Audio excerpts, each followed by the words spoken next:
students, in this video we are going to see about the concept of World Wide Web, and it is a repository of information in which the documents called web pages are distributed over the world.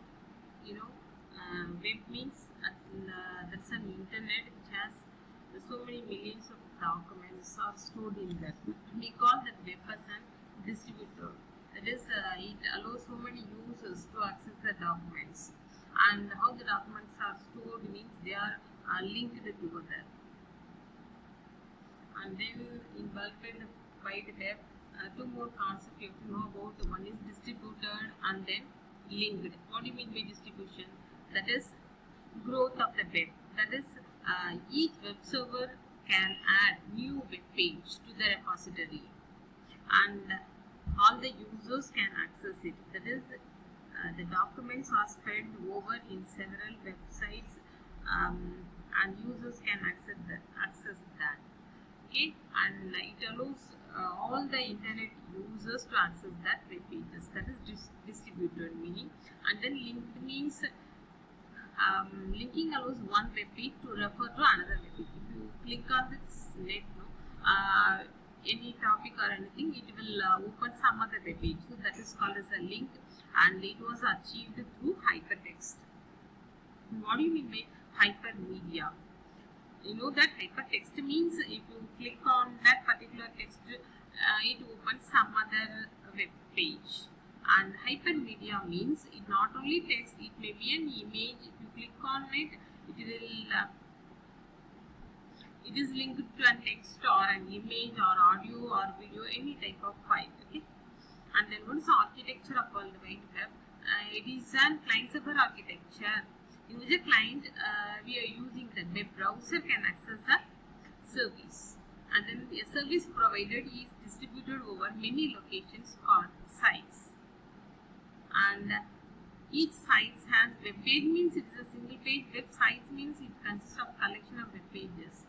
So we can call that web page as a simple or composite one. Okay, simple web page means it doesn't have any links to other web pages, and then composite means it has one or more links to other web pages. Okay, and then each browser usually consists of the following parts. One is controller, and then client protocol, and then interpreter. Okay, this is a picture shows controller, and then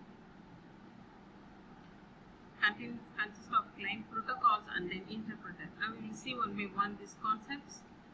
Controller, what it doing is it receives the input from the keyboard or the mouse and uses the client programs to access the document. So controller means it is used to get inputs from the input devices and use the client program to access the document. After the document has been accessed, and then how we can view that on the screen by using this interpreter. So it receives, that controller receives the input, and how we are viewing that and how we are displaying that in the screen by using this interpreter. Interpreter, what are the names specified here? HTML, JavaScript or Java. By using this any of these interpreters, we are displaying on the screen. We are seeing on the screen. And then client protocol can be one of the protocols, and that protocols may be HTTP or FTP and so on. Okay. And then the interpreter can be HTML, Java, JavaScript. Next thing is so before that we saw both web client and here web server. That is, web page is stored at the server. We are accessing through that browser, and then all these details are stored in web server. Whenever the request arrives, that corresponding document is given to the client. So to improve the efficiency, actually all the files are frequently used files are stored in the cache in memory. Okay. And next thing, and server can also be more efficient through multi-threading or multi-processing. Okay, that is, at the same time so many user accessing means several programs can be processed at the same time. Okay, and the server can answer more than one request at a time.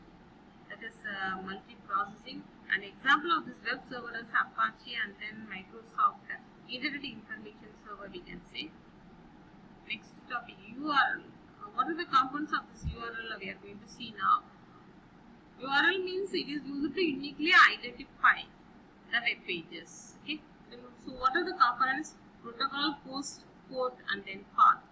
What's the protocol means? It is first identified in that URL, and it is an abbreviation for the client server program that we need in order to access the web page. And then most of the time we are using is HTTP, and we are also use some other protocols like FTP also. So URL first part is protocol, second part is host identifier. It is an IP address of the server, and third one port. It is a 16-bit integer. Okay, and it is used for accessing the for HTTP protocol. The port number is 80. Okay, and next one is path. You know path even in your computer. The path means it is a place where your file is stored. According to the hierarchical order, we will see at the end you can see the file name. No, same like this. It lists the directories from the top to bottom followed by the file name. So that is a path. So URL means protocol name will be there, and then host name, port, and then path will be there. Okay, and then type of documents. Three types of documents are available in web. One is static, dynamic, and then active. Static documents means from the name itself the contents are fixed and they are stored in the server. Only we can get a copy of the documents. We can't change that content, but it can be changed by the server, but the user cannot change them. Okay, and then so the static document, the client access the document, there is the copy of the document only we can get. Okay, and they are prepared using HTML, XML, XSL, and then XHTML. Using that we can create that static document. Dynamic means the content will be changed. These fresh documents are created whenever the user is requesting. Dynamic document is created by the web server whenever a browser requests a document. So whenever the request arrives a web server, it runs an application program or the script.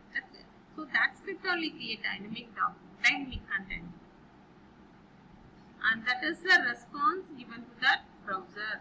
So the first document is created for each request, and the contents are dynamic, vary from one request, and according to the request the documents are created. For example, you can say it as a time and date. If you are retrieving from the server, that will be changed time to time. Okay? And then active documents, for many applications we need a program or the script to be run at the client side. Okay? Programs that we run at the client side. So whenever the browser requests an active document, the server sends a copy of it or a script. Okay, this is called as active documents.